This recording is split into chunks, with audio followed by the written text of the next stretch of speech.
ए राजू भैया यही फागुन के महीना में बलमुआ प्रदेश में बारे घरनी घर में बैठ के इंतजार करत यार कि काश हमारे राजा जी रहते घरे रहते तो हम पुआ छनते राजा जी के खियाते हम उनका के अबीर लगते वो हमरा के पिचकारी धरते लेकिन बारे ना तो उनकर सवाद के देता मौगी कह दिया बाबू कि जवन मजा न मिले सजनवा में वो मजा मिले बैगनवा में। मेहरा रू कह दिया बबुआ भैया कि जवन मजा न मिले सजनवा में वो मजा मिले बैगनवा में। जौन मजा न मिले सजनवा में वो मजा मिले बैगनवा में।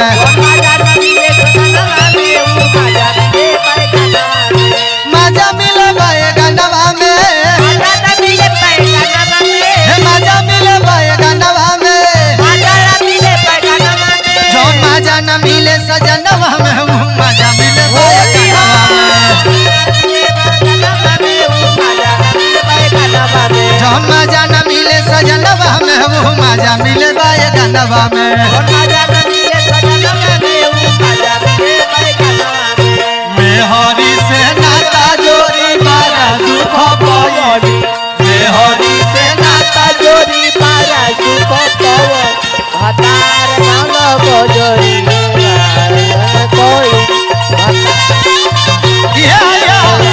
सधुआईनी मेहरी मजा मिले बैगनवा में मजा न मिले सजनवा में मजा मिले बैगनवा में। भाई हमरा जेकरा निगरानी में वीडियो हो रहल बा भैया पीके स्टूडियो भगवानपुर हाट हमरा प्रमोद भैया के निगरानी में हो रहल बा।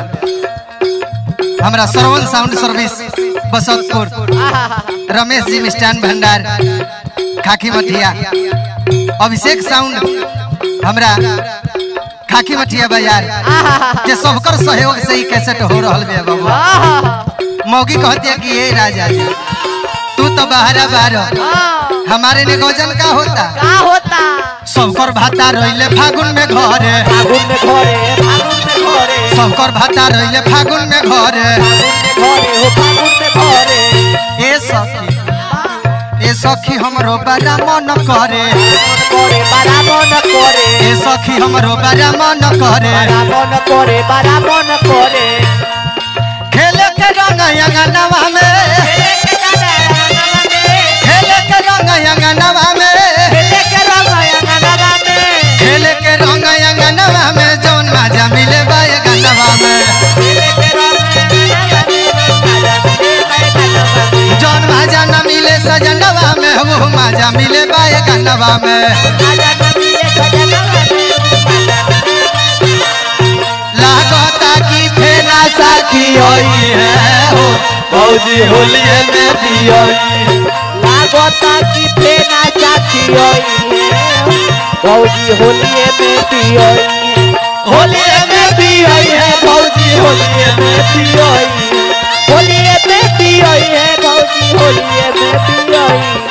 लागता कि फेना साखी होई है हो भौजी होलिये में हाय लागता कि झाड़ी की रोई है हो भौजी होलिये में पियोई मिले सजनवा में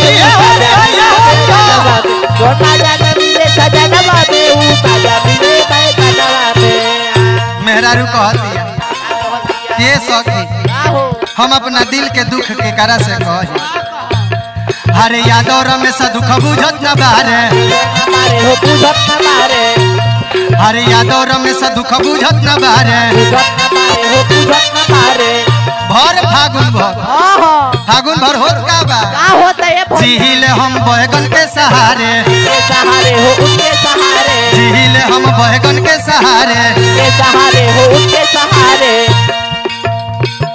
मुना करे मजाक जो बनवा से मुना करे मजाक जो बनवा से